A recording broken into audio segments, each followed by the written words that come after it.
Fight.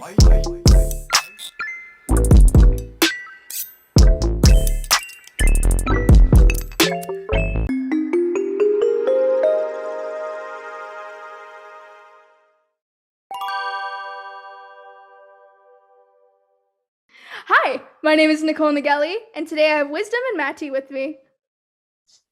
Hi. Hey. Do you want to say a little bit about yourself? Yeah, my name is Wisdom. I'm 16 and I'm the creator of my own show on YouTube, Bob's World. What are you, Mattie? I am Mattie. I'm 19. I'm the writer for his show, Bob's World. Awesome. Okay, here's the icebreaker question for both of you. Tell us your favorite quote, but in your own words. That's a hard question. It's a hard question. Okay, I have one. What's yours? Okay, so the quote is when people show you who they are, believe them. And in my own words, be like, when people start to show you who they are for the first time, believe them that first time.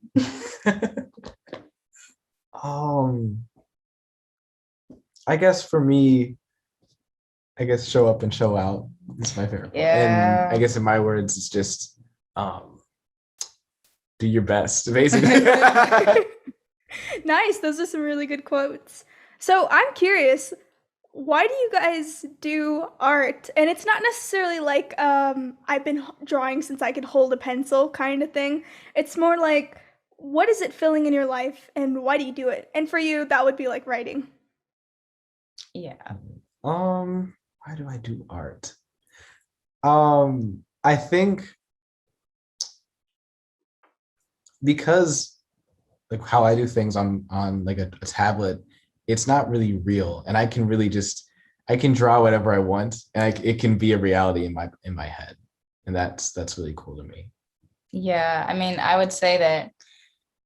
I find myself really displeased with like what I see around me, and like it brings my mood down. So if I'm gonna write something, I'm gonna write something that I like to see, even if it's not like set in a real world. You know what I mean? Yeah. Yeah, definitely. What do you guys have the most fun writing and making art about? Have you noticed any themes or anything as you've created stuff?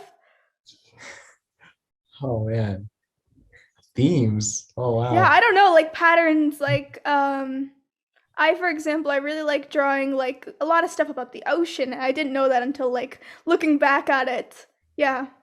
I think for me, I've seen this a lot. My friends comment on my art and like, oh wow, like your shading is like, really interesting. And like, I have a lot of like really specific kind of like shading and lighting techniques that I do with my stuff. I think that's what I've noticed in mine. I'd say that's true for you. I guess writing like I guess it's the same thing as like what I read. Like I like reading and writing angst, like betrayal, mystery. Like I like those. Ooh. I gotta know what story or what's something that broke your heart the most that you're like, oh, this hurts so good, I have to make something like this once in my life. I don't know. I guess probably okay, this movie like I talk about a lot, but like Tinkerbell, the first movie. Yes. Like okay, when like Vidya, like the fast flying fairy, makes everybody think that Tinkerbell is like a total screw up.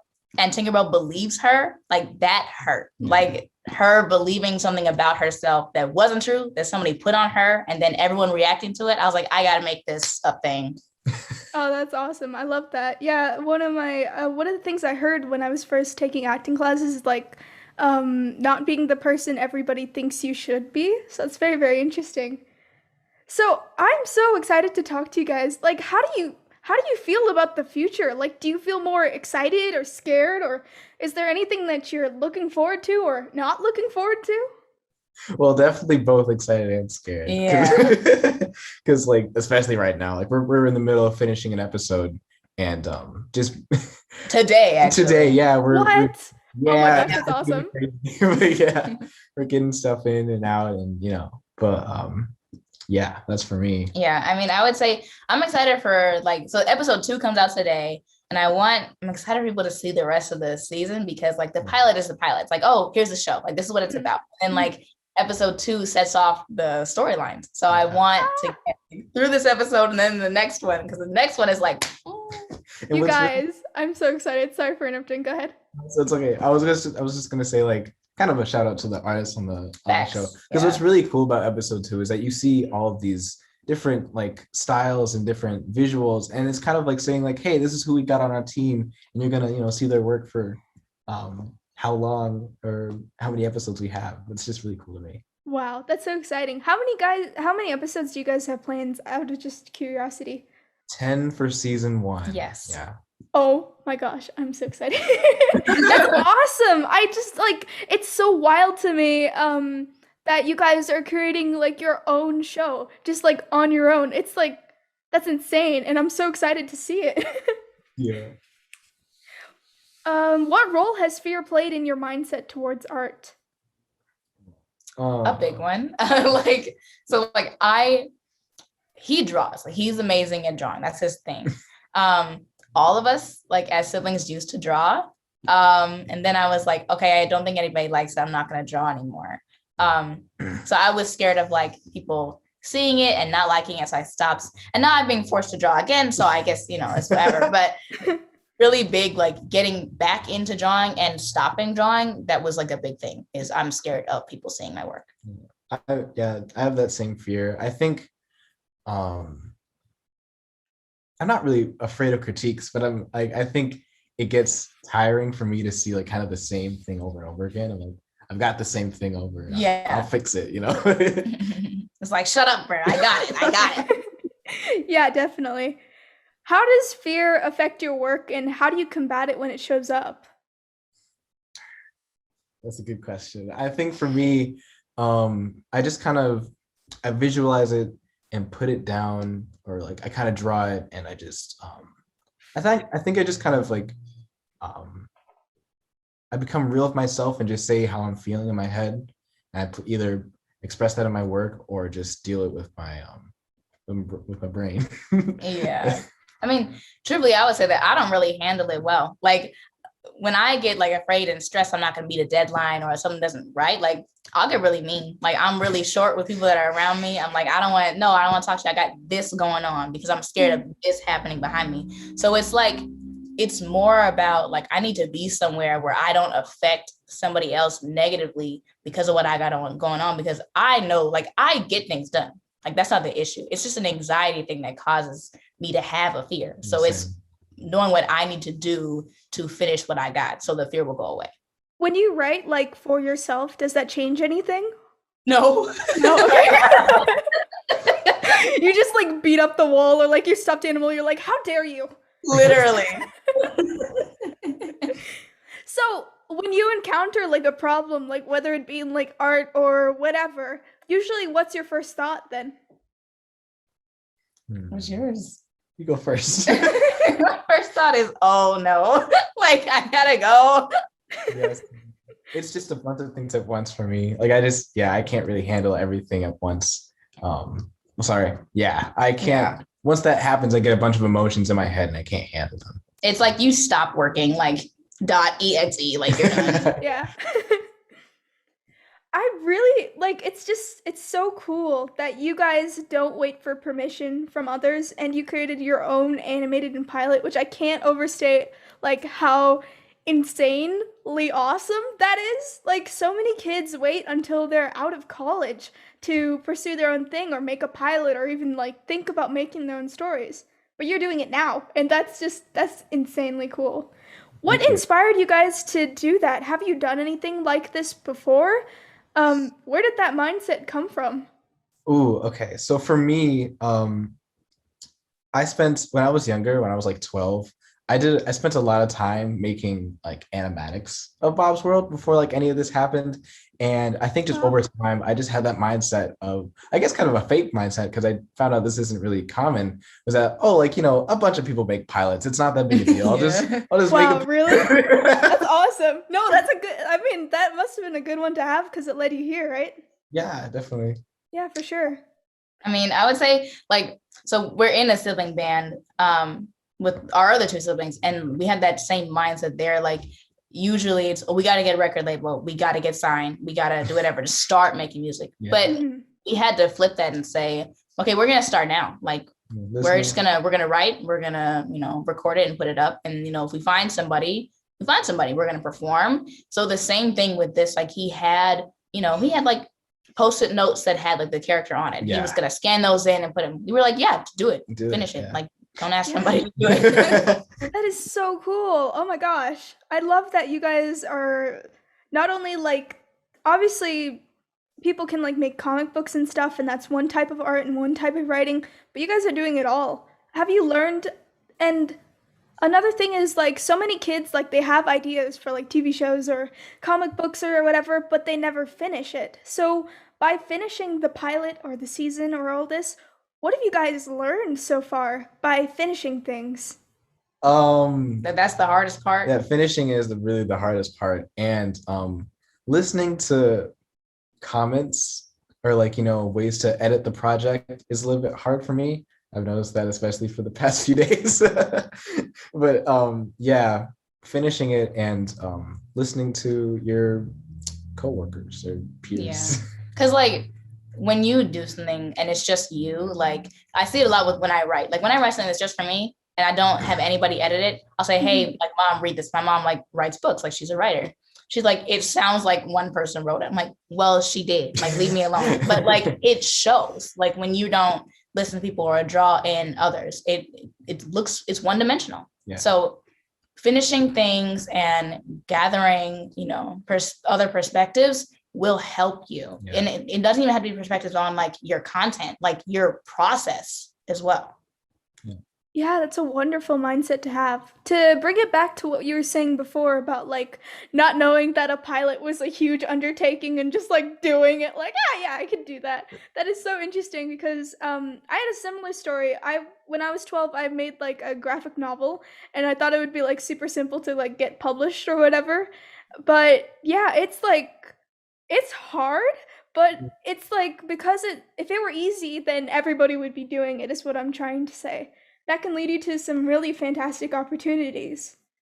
Yeah. So is that mindset something that you always had, or did you have to like develop it? I think half of it was always there. Like the other part of it was realizing what you're doing.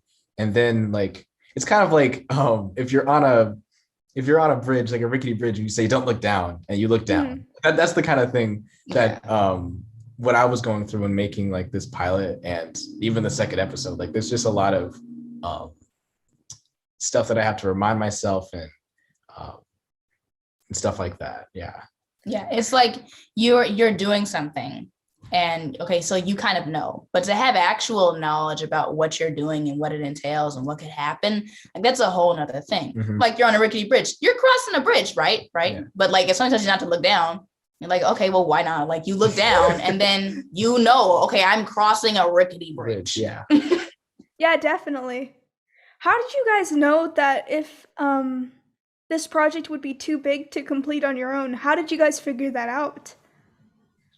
Or how to delegate or prioritize? Because obviously, like with a small team, you can only do so much, if that makes sense. So how do you guys figure out, okay, this story needs to have this, or what is important to the vision of your show? It's a big question. It's really large. Do you have anything for us? I mean, I would start by saying like our crew is amazing. Yeah. Like they're the best people. Like our small team includes like, you know, our other two siblings who do voice work, my mom who edits, and then the people that we, you know, met like online that offered their time and their skills to help us out with the story. Like they are the best people. Yeah. And to the second part of the question, like, how did you know? When we finished the first one and we were like, okay, people want the second one. We can't do a second one in like, you know, like we can't. Yeah. So it's like, because that took like years, like a year. It took, a year and 3 months. Yeah. Wow. And so it's taken like 7 months, like 8 months to get out with a small crew. But it's been like it's still been a faster process, you know? So how did you guys, go ahead. No, that was it. Yeah, How did you guys find, obviously you guys are family, so I imagine that's how you found each other, but how did you guys get the crew together or say, I think I have a good idea here, but how do we bring it out? Um, What was the journey like from like the start? How did that happen? hmm, we made a casting call. We Wasn't- did. We Yeah. made a call on Instagram. We said, we really need volunteers because we don't have money to pay people what they deserve to be paid. Yeah. You know, like I can't pay you because I'm, he's 15. I'm I'm six. a Well, at broke the college time. student. Like I don't have money. Like I can't pay. Yeah. We put out a casting call and people responded like, I want to volunteer. And I was like, I didn't think we would get anybody because people like they deserve to be paid. You know what I mean? Yeah. I didn't think we would get anybody. And this was like for voice actors too. Like Hmm. I think anyone would want to offer their time, but surprisingly, they did. Yeah. And then afterwards, we said, okay, let's make a Kickstarter, and because we need to upgrade our tech and we need to get our voice actors, the same equipment. So we bought everybody microphones, and we did whatever. And the leftover money we used like to give like a gift to the rest of the crew that had volunteered because that was money that we had. Yeah. So it was really just a lot of asking for people to volunteer. Wow, that's so cool. How did you know? I know with internet casting calls, it's a little bit hard to tell if people are like actually serious about it because they can say it over text and then like ghost you, which Mhm. unfortunately is pretty common. How did you guys make sure that the people that you were working with shared your vision for the project?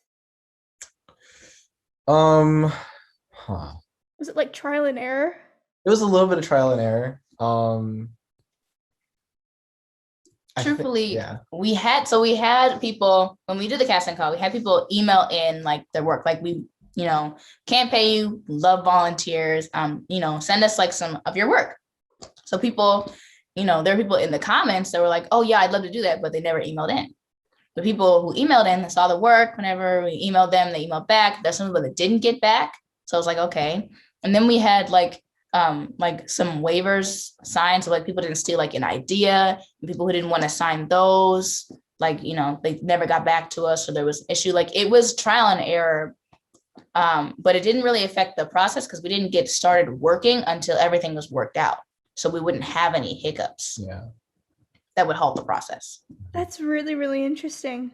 So it took like a year and 3 months to make. I think you said. I saw in the description of the video it said that you taught yourself how to animate during it, which is Yeah. like another level of insane. About that. So when my parents got me like a hand-drawn animation table when I was in like 5th grade. Oh wow, nice. Yeah, I started to use it and like I loved it so much. And I think over time I just kind of stopped because like there was just, other things to do. I was like more into drawing the animation. And then when it came to like, I guess late 2019, I was like, oh, I'm gonna animate a pilot. Like I should probably do stuff again. And I had to, reteach some skills that I had before and then teach myself like more things that I never knew about animation. So yeah. That is so interesting. So how did this entire project come about? Like you guys said it started out as post-it and doodles. When was it like, oh wait, this could be an actual thing? I think it was just when well, for years really, like I've been drawing like, Bob's Wood and like putting it on Instagram and like, oh wow, it's my own OCs or whatever. And I think it wasn't until like I put out a poster in like 2019 of just like, this is like the pilot poster, and everyone was like, oh, that's interesting. And then I don't think people really realized what was happening until I put like a trailer of like a fully animated shots from the pilot onto there, and that's when like things started to really pick up because we had said, I think when we moved houses, we moved to our house currently in January of 2020. It's like right before the pandemic. Oh wow, yeah. Nothing to do. So we were really like, oh, this could be an actual thing, kind of when we moved here, like before, like when that year started, we were like, this could be a real show. And then so we started working like with the music and writing the episode and like actually seeing what we wanted to do and, mapping out the season so we could have a storyline. So yeah. I'd say like January of like 2020 was like, oh yeah, like we can do this. Yeah. Wow, that's so cool. How did you guys figure out the process for like how do you make a TV show and all that stuff? Where did you guys was that just like an internet search or did you know people or how did that work? How did you even know where to start? The internet. Yeah. Yeah. Yeah. Yeah, how was that was it confusing to find information like about the process of like I don't know, pitching a TV show or anything? Because I don't know, I feel like most of the resources came out after the pandemic had like kicked in. Mhm. It was challenging because It there was was like a lot of conflicting information out there. It was like this takes this long to do, or this takes this long, or you have to do this, or you have to do that. So it was like, okay, what can we do now? Like, what can we do? Especially like when it came to like pitch Bibles, because when I was making the pilot, I didn't have a pitch Bible. I was just like, oh, it'll just be like a little short with like my characters just to see how, you know, because I just wanted to do it. Because like a pitch Bible is for the purpose of pitching the a show. And we had said we were like, okay, like we didn't know anything about pitching a show. That wasn't even like what we were thinking about. Yeah. Yeah, are you planning on pitching it anywhere? But you're like already doing it. So it's kind of like why yeah. Yeah. I guess if anyone like I'd like to pitch it. I think we're still really figuring out how things work and what really makes the world kind of tick in a way, because we're still kind of discovering that as we go. That's really interesting. What was the hardest part of making Bob's World, especially for first time, like you don't know how it's gonna turn out? Ooh, good question. There's so many hard parts. I think the hardest was the I think just making the animation be like be what it is, because in the first episode things are at 12 frames per second and like it's cool, but it's kind of choppy, and like I look at it now and I kind of cringe. I'm like, oh man, like even though like it was extremely hard, but at the time I was really happy with how that turned out in the end, because you know it's the first thing I've ever seen that I've really animated on computer. So yeah. Yeah, that's really interesting. What was the hardest part about like writing it or figuring it out, like narrowing down what the story's gonna be?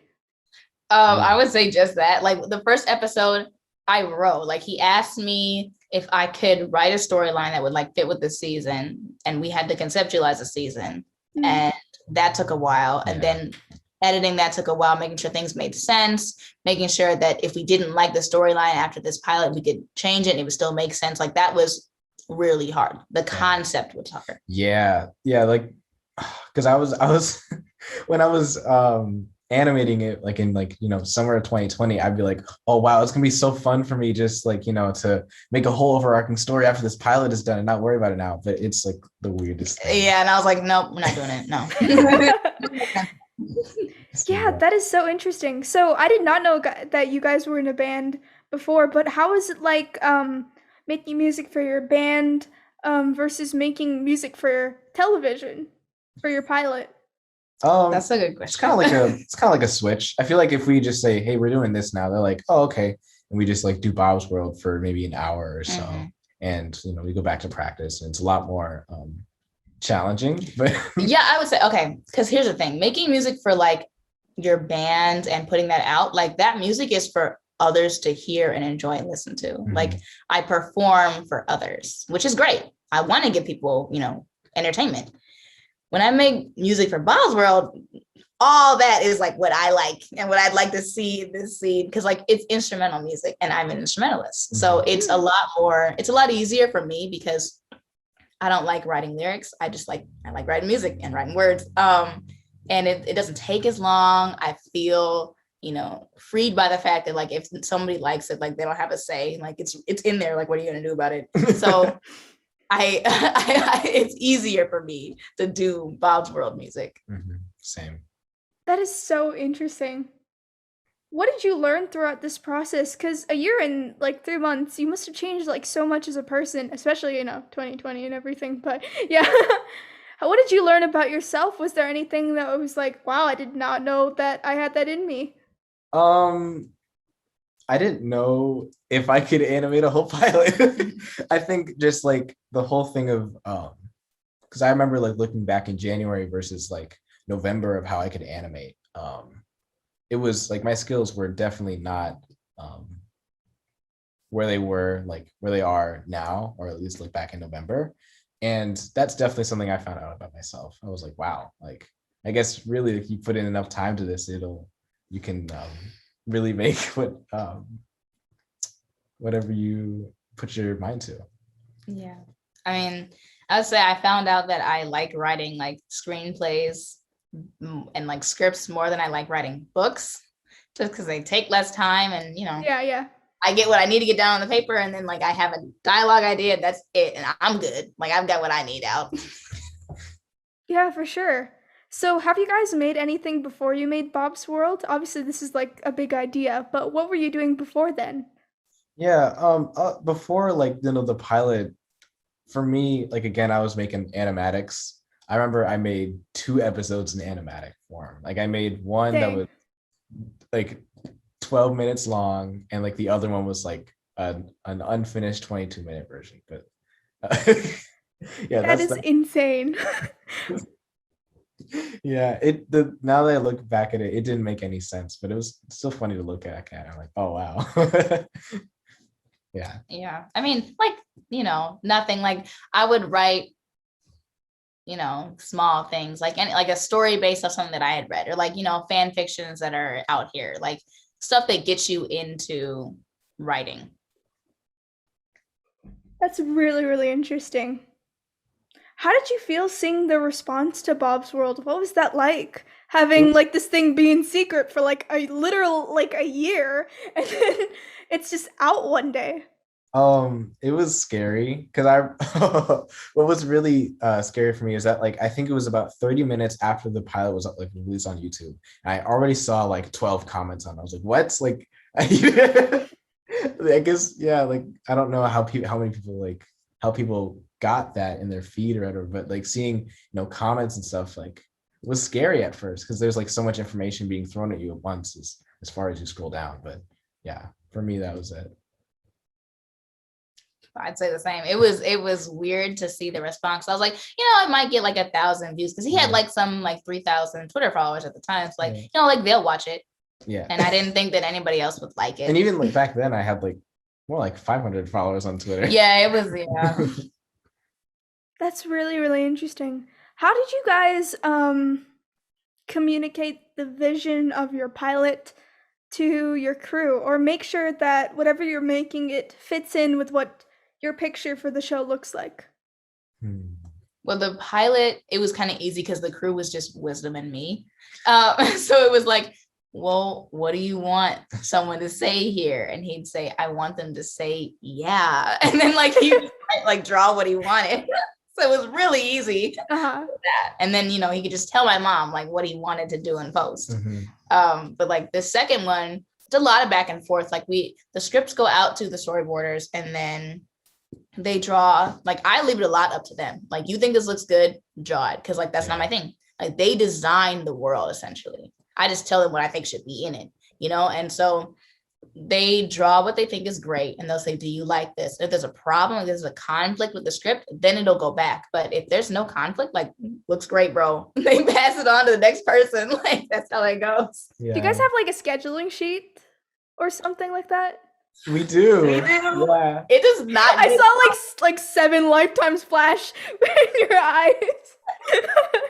Yeah, at least right now it hasn't really been that reliable. Well, it took a lot of time to like set up. So I was kind of like disappointed that we didn't follow it because like there had been a couple like family emergencies that delayed the second episode.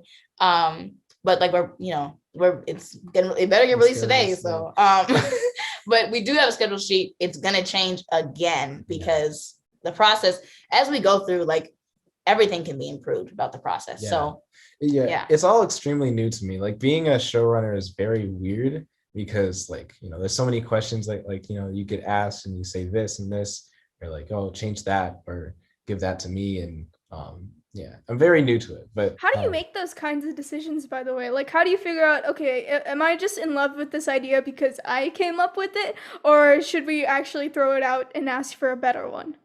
I think from the like the kind of third person perspective, like how if someone else saw this, what would they think of it? And yeah, that's how I decide if things really work or not.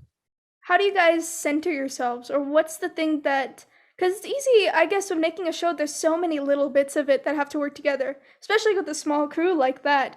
How do you keep, is there anything that you go back to be like, okay, this thing has the heart of the show, we're trying to do this? Yeah. I go to the end of the season. Like when we first did the concept for what we wanted to do, we were like, okay, where do we want to end up? And then and how do we want these characters to be on the 10th episode? And so like to get there, I need to do this, this, and this. And so that's how I go. Yeah. Same. I follow her because I'm not really that much of a writer.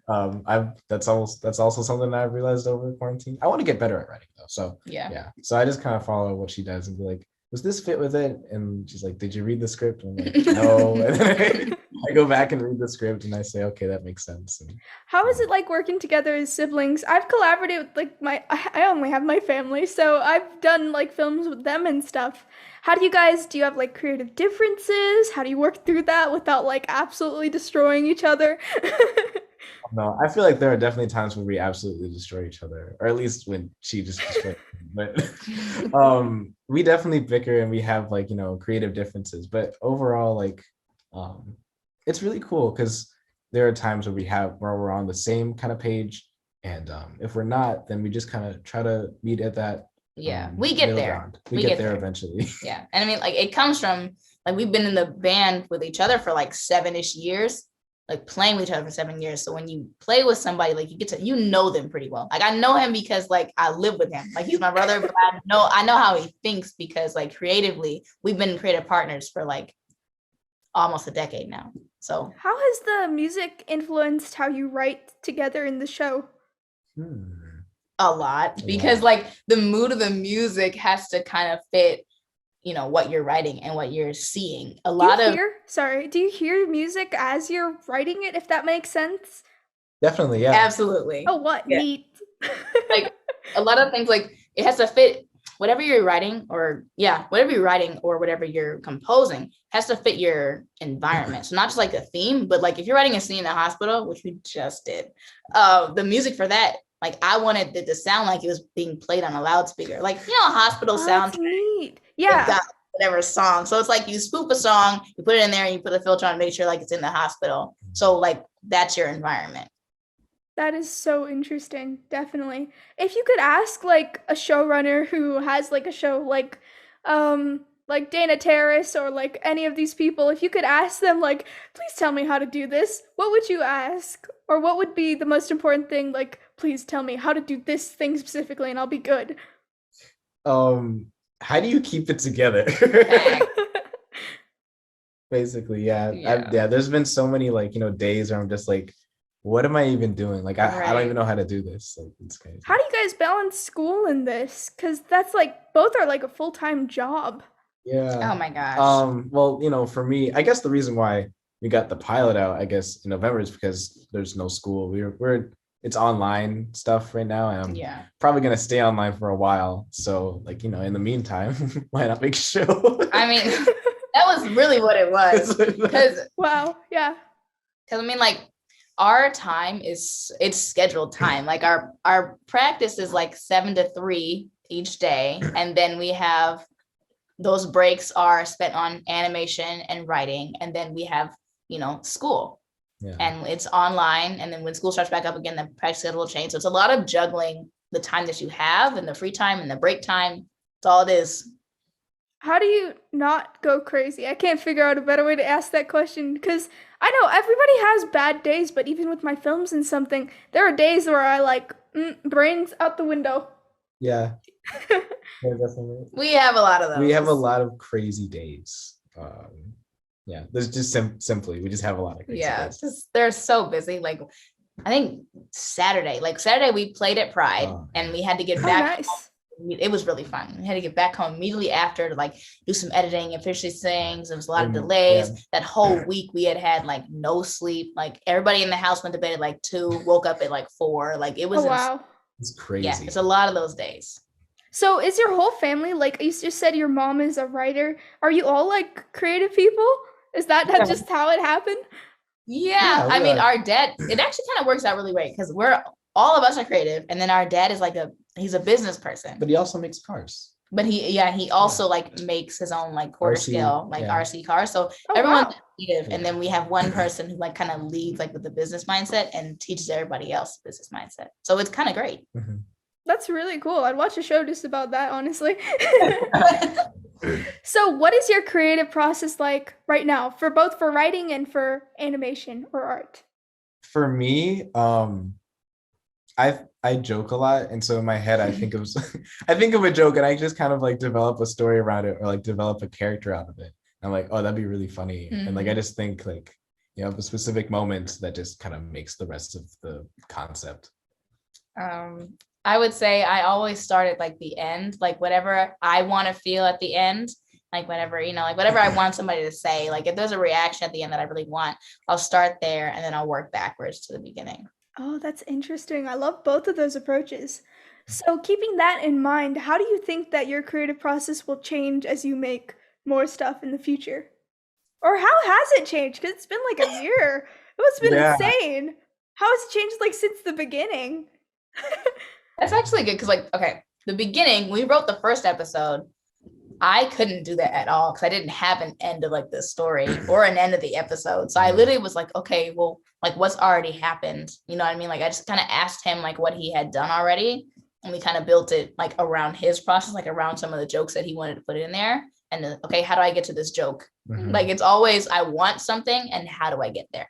Yeah. And now it's more like, okay, I have something that I want someone else to feel. How do I get there? That's really, really interesting. How do you think that will change as in the future you make more stuff? Ooh. I don't know. I mean, it'll probably get better. Like it'll probably be a lot better to read or like hear. Yeah, right now it's really just a trial and error type thing, as we just kind of see what really hits or what doesn't hit. So What's important for you guys? Like when you're writing something, what is the main thing that you want people to feel, or what kind of is it like an audience reaction that you're trying to get, or what is the thing? That was a fantastically vague question, but I hope you understand what I mean. I think I get it. I think what I've noticed over like how Bob's World is like written, or like how it's kind of perceived, is kind of cute with a little bit of mystery. That's the kind of overall perception of it. I would say I want someone to get something out of it. Like there are those people that really like to analyze things and find Easter eggs. So I put something in there for that person. Yeah. You know what I mean? And then some people that like jokes, he puts the jokes in there. There's some people that love to hear music, so we put that in there. Like I want someone to get something out of it. We have a lot of funny things. We have a lot of dumb stuff. We have a lot of dumb stuff in the episodes. I'm excited to see it. What is the one project or idea or dream job or story that you feel that you're meant to tell or you'll regret not doing? It's a big question. I don't think I have one yet. I feel like I'm just kind of like, because it's really new to me, so I don't really have an exact story to. I think I just want to make more. Like I want to I had an idea like, oh, what if there was like some kind of anime about like music in a band, and like they had like you make an anime about bands, and like it's a musical, like stuff like that. I'm just kind of I want to experiment like ideas with ideas and stuff like that. I think I don't know, like I bring it back to feelings. Like I'd want really good writing is like when you don't realize that you're reading it. So I want to make somebody like feel cold if I write about like a winter thing, or I write about something really sad. Like I want to make them cry. Like a feeling is what I'm looking for. That's really, really cool. What do you not get, or what is something that you're trying to understand about the animation industry? Are you guys thinking of continuing on going into the animation industry? Yeah, I'd love to be part of the animation industry. There's a lot of professionals that um that already follow me, like that I follow back, and learning new stuff about it every day is really interesting and a little bit scary as well, but it's cool. Hmm. Could you repeat the question for the second part of Yeah. it? What do you not get, or what are you trying to understand about the animation industry? How people stay on time. Like Yeah, deadlines. deadlines is weird to me. Yeah, I mean, I would say I kind of want to understand how to like make a space. Like how, like when can you say you're in the industry? You know what I mean? That's true. That's very interesting, especially with like YouTube and everything. Because Yeah. you guys are in it technically. Like you're very much so in it. Yeah, like a lot of the crew members are just like, aren't we just in it? You know? Like, Yeah. interesting. That's so exciting. I can't wait for you guys to like meet other showrunners or something and like become like ultra super mega showrunners or whatever.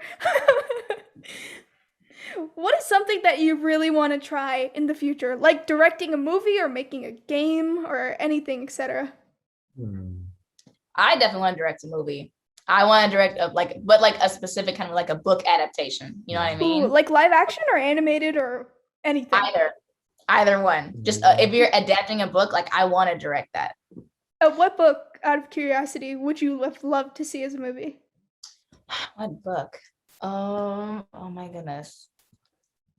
Like they've done this one, but I want to do the other two. So there's a book series called Inkheart. When I was like 12 or 13, like I loved that book series. They did the first movie. I want to do the other two. Cool. Ooh. For me, I kind of just like I'd like to be a showrunner in the animation industry and like kind of make a new kind of project. Not that like I'm not really getting old of Bob's World, but I feel like ever since I started it from, versus where I am now, there's so many like inspirations and stuff like that where I'm like, oh, this would be cool in this type of show, or this would be cool in this kind of project and stuff like that. That's really interesting. What is your favorite or best thing that you think you made so far? Is this just like anything? Like Anything, yeah, for sure. It can be music, it can be animation, it can be a book or whatever. I have to think about this. What about you? I have to think. The best thing that I think I've made. Is there anything that you've made that maybe what is it, like authentically, like whatever you were trying to say, you said it with like everything you had? Is there anything that was like that for you? I would say, okay, the either the finale script of Bob's World, like episodes 9 and 10 are finale together. Mhm. I think that was great. Or in this coming episode, there is a track that is in the middle of the episode. It's a scene. I'm not gonna spoil it, but I don't know which one. Oh yeah. yeah. That track, like I was like, I've got this down, like I have it, and this is exactly what I want them to hear. I remember. Awesome. Yeah, for me, it's kind of ironic because I didn't like it at first. So when we were practicing one day, Mattie like started playing like something on her keyboard. I was like, oh, that's kind of cute. And we wanted to make like 2 weeks later, we wanted to make an end, like a new end theme for Bob's World. And she brought it to this, and I was like, no, that shouldn't be that. Like I wanted something like this and this and this and this and that. And then I said, I don't care. And she played it, and I recorded it on my phone, and it's like literally my favorite thing ever now. Wow. Like probably one of my favorite tracks in the show. Like it's Yeah, it'll be on the second episode. Yeah, and awesome. I'll be looking for that then. That's like so fun. It's so fun hearing this from you guys. Who influences you right now? Were there any shows that you looked at as like a model for what you wanted to try to achieve? Yeah, for me, like Kipo, My Hero Academia, OKKO, Steven Universe, Amphibia, Outhouse. There we go. We're listing every single one. Let's go. Yeah, we got it. And then just like Gurren Lagann and like a lot of anime and just for me. Yeah, I would say like because anime, like musically, anime is unbeaten when it comes to like moving emotion with music and whatever. Yeah, like it's crazy. It's unbeaten. You can't. if you're watching anime and they have the right track, you will cry. Yeah, this is what happens for me. That is so cool. What would you say if you had met the people, all these, I guess we just listed like almost every show in animation history, but what would you say if you had met these people, or what would you like to learn from them? Ooh, that's a good question. I don't even think I could say anything if I met Amy. I couldn't say, like, if I met Ian Jones Corey, like, I Oh my just God. spontaneous. He's so cool, yeah. Cool. And like Matt Brawley and Dana Terrace. Yes. Oh my God. I've met Rad. He's a dope guy. Yeah. Creator. Oh, cool. You've met him? That's really awesome. Follow each other on Twitter and stuff like that. That's really neat. Yeah, I love how they're handling different shows and their entire journey. I love that Dana Terrace and Matt Burley especially are like so open about how the show is being made or the restrictions placed on them and all that stuff. It's been so helpful. Yeah. What never fails to ignite passion in your work? Ooh. Either drawing at like 6:30 p.m. when like the sun is like it's like in my room and like everything has this kind of orange-ish, tannish like tone, or watching something at night, like watching a show at night. For me, like it's really specific, but that's just what I love to. No, I get it. That's great. Yeah, it's the environment. Like when the sun hits just right, like in your room, you're like, bro, I have an idea. Like, yeah, definitely. That's so lovely. I love that. My little brother and I, when we were when the pandemic started, we watched like Keep Your Hands Off Isaacin, and we like got this cool little like lamp thing that projects stuff on it, and just in the night watching it. I have so many good memories of that. That's the best kind of like show watching, I think. same. Yeah. When are you happiest when you're making something? What part of the process is that for you? When I have the idea, Yeah. like as it drags on, I get tired of it. Like I know that it made me happy like maybe 30 minutes ago, and now I don't want to do it anymore. But I have to finish it because I started it. I said I was gonna finish it. So Yeah, same. Like start. Once I have the idea, I like just kind of rambling on about something. Especially like when I'm writing something. If I have an idea, I'll just be like, I'll just put this down. If it works, it works. If it doesn't, I'll take it out and put something else in it later. Or that's how I do it. That's really interesting. How has that affected how you make a pilot like Bob's World or a whole season on your own? Okay. Yeah. How does that affected that? For me, like on the pilot, it was kind of crazy because I had to rewrite a whole scene a month before the episode was going to be released on YouTube. And I had to skip boards and like just go straight into animation and visualize everything how I want it to look. And like stuff like that, it's really changed over time. Like I'm not really a writer, but like doing, what am I trying to say? I have to think about this.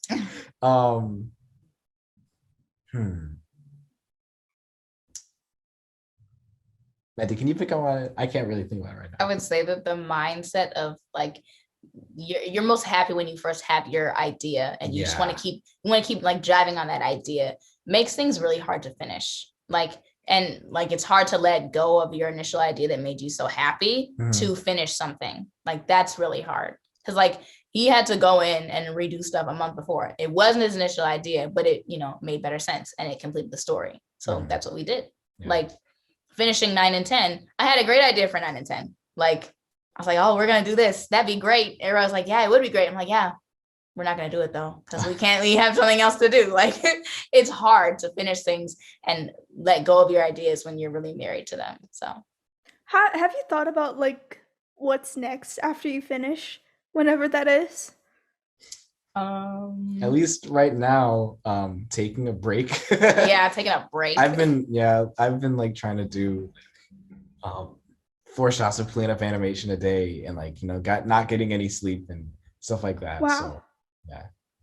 How do you take care of your body? Because I know from like drawing, you hunch over into shrimp position and you like stay there even though you have a really good chair and you really shouldn't be doing that. Yeah, how do you take care of it? Because I don't know. I had to draw a lot for when I was in the summer program for CalArts, but like after 12 hours of drawing a day, your hand just kind of goes and it Yep. never comes back. How do No, you yeah. make sure that doesn't happen? Um, I have to take a break. That's what my mom says to me. Like, you have to, you have to do this. I think it was about like 2 weeks ago. Um, I was behind schedule and I was like, heck, I have to do 8 shots of cleanup animation. So I took a whole night and did 8 shots of cleanup animation. And that morning, my hand was like just hurting and I couldn't draw anything. I was like, oh, that sucks. And I had to wear a brace for the day. Oh shoot, that sucks. Like Yeah. self-care is like one of the biggest things. Even like the week that we just had, like with no sleep, like it was rough. Like we were like, okay, we can't do this. Like Yeah. it's not sustainable. And something isn't sustainable, it's not worth doing anyways. Like if truthfully, we could pump out a trash episode in 5 months, but we're not going to do that. You know what I mean? Because it's bad. We can't do it again, and no one's going to want to see it.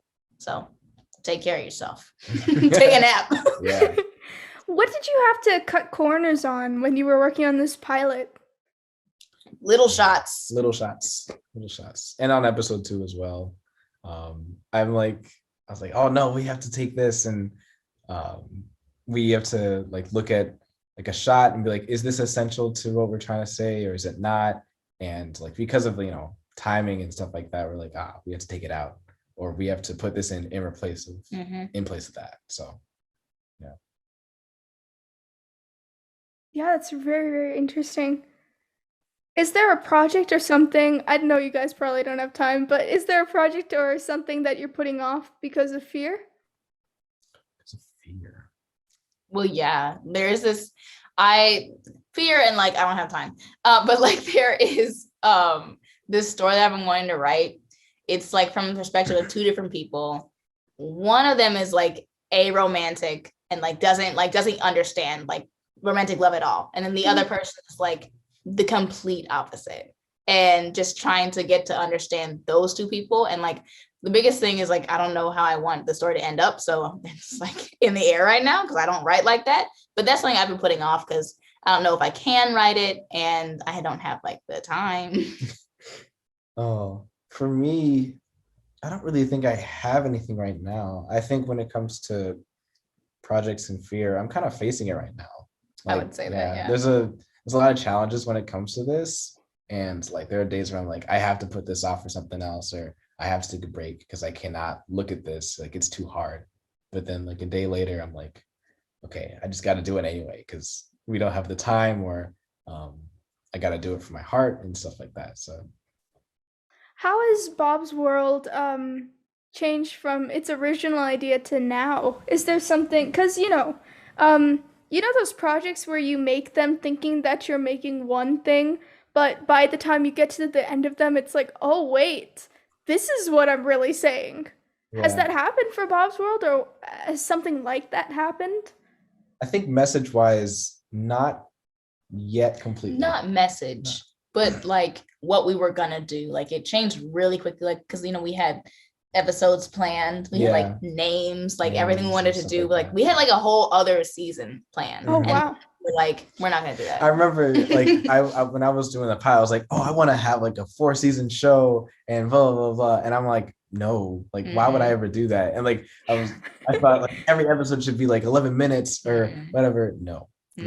Every I want like I guess 2 seasons now, or maybe like 1 season in a movie or whatever. And like it's one thing we talked about was like tell the story that you want to tell. And it like as much time as it needs. As much time as it needs. Yeah. Like it doesn't need 11 minutes every episode. No, episodes 3 and 4, I'll tell you right now, like they're 6 minutes each. They're released together because it's like, okay, yeah, fine, you get your 12 minutes, whatever. But it's like, the episodes themselves, like you don't need to drag them on with, unnecessary content. Yeah. Your story is 6 minutes. Okay. Yeah. That's what you get. Yeah. That is endlessly fascinating. I could ask you guys like so many questions about just that. What helps you get out of your comfort zone? Or wait, do I have a better question? I'm looking. No. What helps you get out of your comfort zone? I think like I don't know. I'm thinking of things that put me in my comfort zone. You are. Okay, what does put you in your comfort zone? I'm also curious about that. Listening to, like kind of simple things, like listening to music while I draw. Um, 6 o'clock p.m. sunlight in the window. Hmm. I like to listen to like um, a lot of Japanese music and anime openings.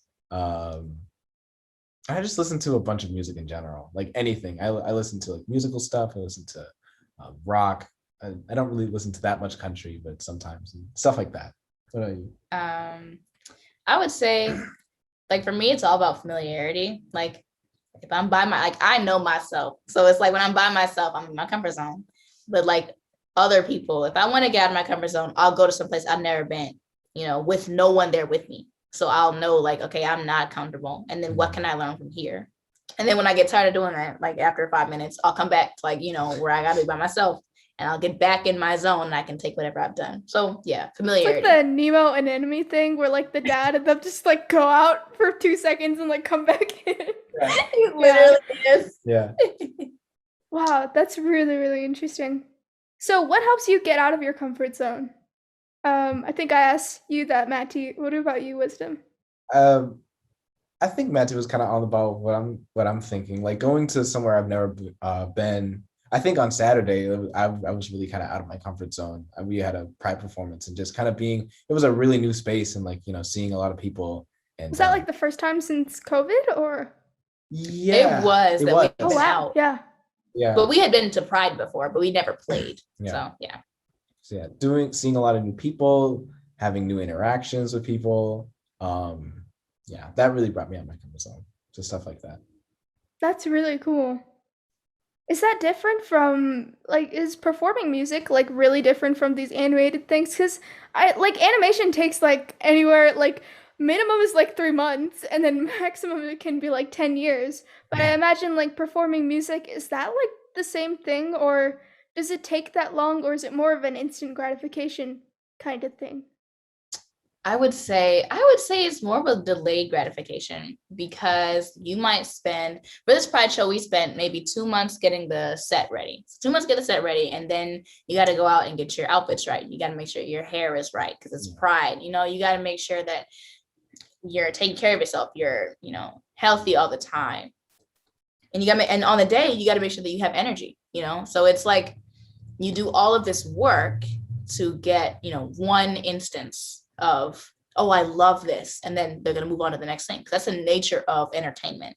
So it's like a hit of whatever you're looking for. If you're looking, to entertain people, if you're looking to get something from the crowd, it's an instant hit versus like an animation, something that's recorded forever is like people can always come back to that. Like you can record a performance, sure, but live performance and record like they're different. You're not going to get the same. Yeah. So everyone can come back to an animation and get the same feeling again, but a live performance is once. Mm-hmm. Yeah. That's very, very interesting. A question I forgot to ask was when finding voices for Bob's World or like from your family or whatever, how is it like directing or how is it like to get the performance that you needed from people? It's Because I assume like are you guys actors? Have you done this before or is it like yeah. The only acting we've done is like in like our like church plays or like Sounds of Mhm. Blackness had like a musical and we were supposed to act in that, but it's a musical, so it's not about the acting. Mhm. Yeah, it's really hard. I'm not an actor, and no one in my family. We're not really. Are you a actors. voice director? I'm not a voice actor either. I think it was like Tuesday. Like I was doing, because we wrote the script back in like December, and I was looking at the notes, and I was like, this doesn't really fit with something. So I try to like convey what I want Mattie to say, and she'd be like, oh, but that's not in the notes. Or, Yeah, it's not in the notes. If it's not in the notes, sir, like I'm not doing it. Yeah, but I'm not really that good at explaining what I want to happen. Yeah, so we trust the voice actors that we got. Like, so we voiced some of the characters and like we made those characters kind of with our personalities, so it was easier. Like it fits a little better. Yeah. But the others that we got other people to voice, like we trust them because they like to voice act. Mhm. They know what they're doing. So that is really, really interesting. What would you say to someone who struggles with fear in their work? Don't. All right, that was easy. I'm serious. It's not like don't be afraid. Don't struggle. Like be afraid or don't. Like there shouldn't be a struggle because one or two things is gonna happen. You're either gonna do this or you're not. So there's no point in struggling. Go ahead and be afraid and then get done with that. Like whenever you're done with the fear, however process you need to get through that, go ahead and do that. Don't spend the time struggling. It takes more energy. Really don't. Like if you gotta take a nap, stop being afraid, go to sleep. Wake up, you restart. I love that advice. Yeah. Don't. Is there any artist or musician or like film director or anyone that you'd love to collaborate with in the future? Oh yeah, so many. I saw the I'd love to I guess musician wise, I'd love to collab with Jacob Collier. Jacob Collier. I think art wise, I'd really like to collab with Rad. That'd be so cool. Oh, that would be awesome. Yeah. Oh, the guy who made Kipo? Yeah. He's doing so much right now. He's insane. It's so cool. Yeah. What about you, Mattie? Musician wise, I'd love to collab with Sean Martin and Snarky Puppy. A group that they're amazing instrumentalists. I love to collab with them. Then art wise, literally anybody. Ian Jones Cordy, unmatched. Rebecca Sugar, they're unmatched. Man, no, that'd be incredible. Yeah, that'd be amazing. That is awesome. Yeah, I can definitely see the influence of OKKO or Kipo on this show. That's just insanely cool. Okay, so let's say that we're looking into the future right now. You're 50 years old and everything you ever wanted just worked out with music, everything, every song you ever wrote was a complete bop. The Bob's World thing was great. You went on to make 500 million different other TV shows that you love and adore. What advice do you think that future self would give to you guys right now? Ooh, I think just hop into it. I feel when it comes to making projects, there's so much hesitation of if you can do it or not. I guess if you're making 500 bazillion shows, it would just come down to just doing it. It's just looking at it from a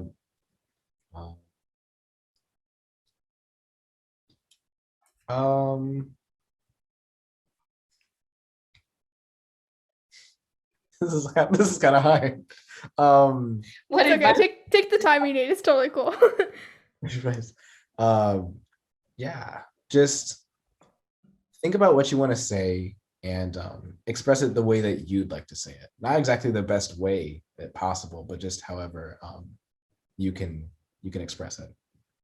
Yeah, I think 70-year-old Mattie would be chill out, bro. That's probably all to say. Chill out. You're fine. Okay. You're being dramatic. That's probably it. Are the things that you're stressing about right now, what would future you think about? Is that what they'd think? Or what stresses you out right now that they'd be please stop. It's not the end of the world. Everything. Everything. Relatable. Literally the past 4 months, just getting the episode out is the biggest kind of fear and this thing that's just been on the back of my mind forever. And I'm just I want to get it over with already because I want to move on to the future and I want to be done with this. Yeah, the advice would be don't worry. It'll get there. It'll get out. Yeah. It astounds me how much patience you guys have for a show, especially that. Because I can't do that. I make it into a short comic, and once it's done, dude. But I really admire your commitment to seeing it. That's awesome. Okay, so we're gonna flip that question around now. What do you think that you, right now, in this moment, would say to future 50, 70-year-old you with gazillion everythings? How's your back? I know for a fact that when they walk over to you like this. Yeah. You're oh my god. How are you feeling physically and mentally after all of this that I put you through? Very serious. I would ask them how is their mental health? Yeah. That's what I would want to know. Are you doing good, bro?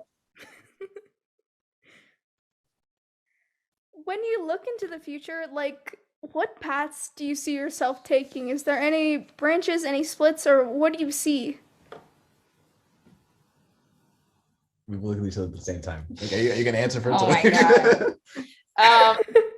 Well, so as a college student, my major is fashion design. So I definitely do that. I want to have my own brand. The fashion industry right now is in shambles because of all people need body positivity, bro. They need it. And fashion is one of the biggest, like, detriments to that. So I want to flip that on its backside. I also, this band, I think it's going places. I love performing with my siblings. Yeah. So there. And then, I think one of the things that I don't really do for anybody else or myself is like hair care. Like a lot of people don't know a lot about their own hair. So I want to do that, stuff like that.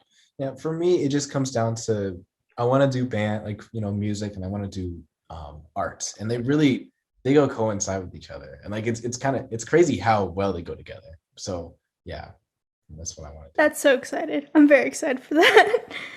Okay, what is the most fearless thing that you've ever done? And it doesn't have to be art related. I've had like people tell me they go skydiving or like tightrope walking, and one person was in like a kazoo band, so it can like literally be anything. Fearless thing I've done.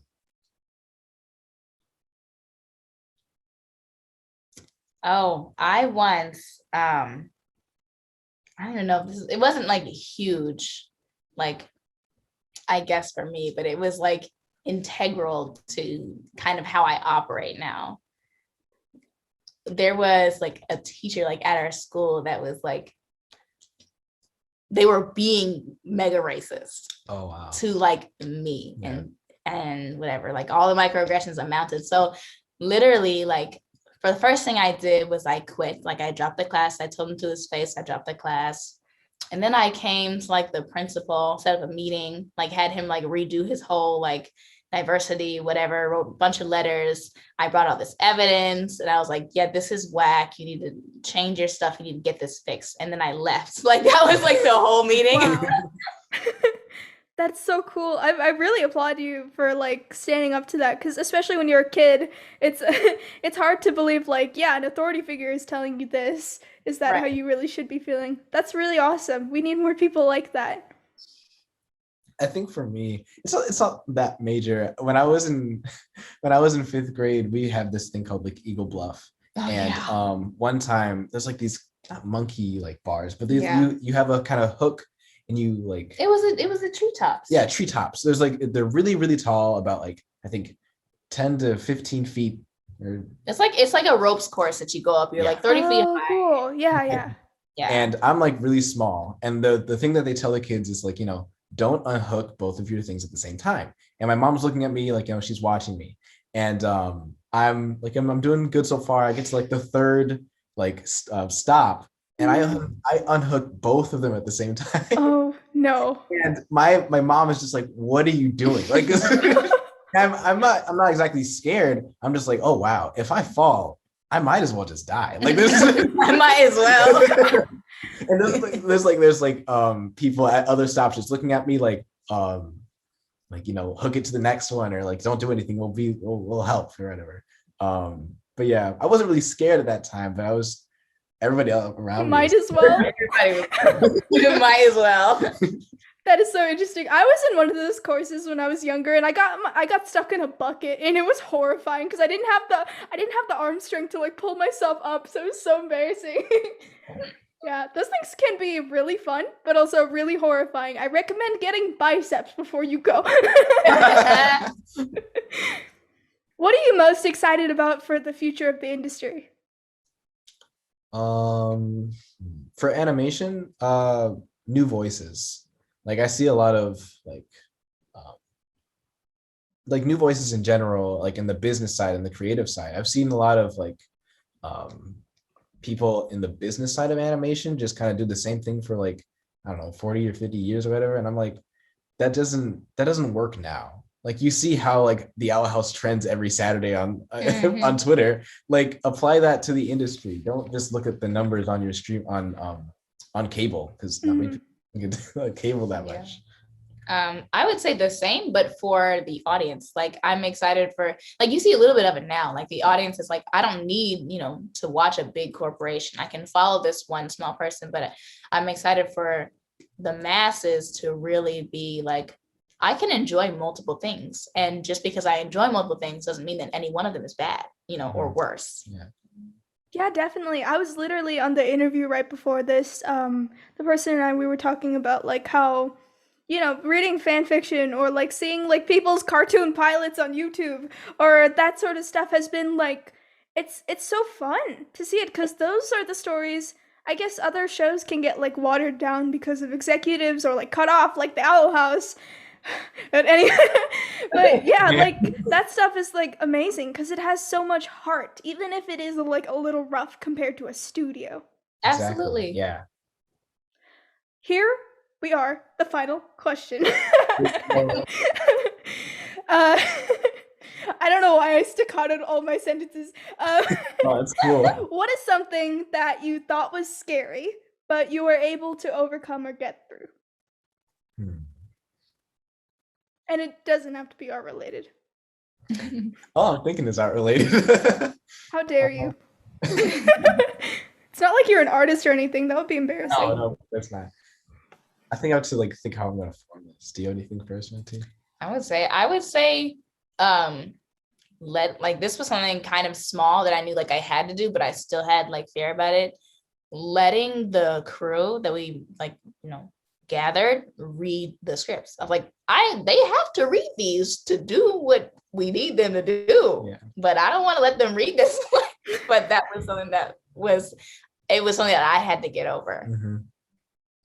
Yeah. Oh yeah, definitely. For me, like getting over like the fact that things aren't always going to be the exact vision that you had. Mm-hmm. And like I realized like before I was like, oh man, like I'm gonna have to explain everything and like say this exact thing to these people. And I realize now, no, like don't do that. These are like they're human beings, they have their own ideas, and like the ideas that they give to you are probably gonna like be 10 times better than what you give. And I've like kind of stepped back a little bit and just kind of let people do their thing, because I realized that once I let people do their thing, it's better than what I can give. That is so cool. I was talking to Maddie Sharafian. She made Burrow for Pixar, and she worked on the Turning Red, I think. And she was talking about the same thing about how working on like Turning Red or something, like 1 + 1 = like 3, because these people figure out. I don't know. She was talking about, it's Pixar, so they have like the best artists in the world, but about how even if you don't have something figured out, you just like let other people and like trust that they can do it. That's so cool. Mm-hmm. All right. This is awesome. You guys are amazing. I'm literally like so excited. Wherever direction, whichever place that this takes you, I'm so excited to see like where you guys go from here. Thank you so much. Yeah, I love this like whole interview thing. That's incredible. Like I'm not good at interviews or like talking with people or keeping conversations. So like what you're doing for like that's incredible. Thank you. I appreciate that. To be fair, I do have like an entire script in front of me that I just refer to, but I do appreciate that. Yeah. Do you guys have contact information, places people can find like your work, things you want to promote? Yeah. I would say Matt N Writes on Twitter. Like I'm not very active, but like if you like want to DM me or have a question, like Matt N Writes on Twitter. He's Wizzy MMD70 on Twitter. I can say. I'm glad you can say that. NUNNABOVE is playing. NUNNABOVE is our band. We're playing at the St. Anthony Village Fest on August 7th. We're also be playing at the Twins game on Thursday. Yeah. So yeah. Yeah. All my socials are Wizzy MMD70. You can follow me on YouTube or Instagram and Twitter, and I guess Artful now. Do people still use Artful? I have no idea. I can only handle one social media before my brain starts to melt. So. I've definitely leaned over to Twitter more than Instagram recently. Mm-hmm. But yeah, at Wizzy MMD70 on everything. Awesome. Yeah. Do you guys have any last thoughts before we close off? Love being here. Yeah, love being here. Awesome. Yeah, I really appreciate you guys being here. Now we're just gonna wave bye to the camera. Bye. Bye. Bye.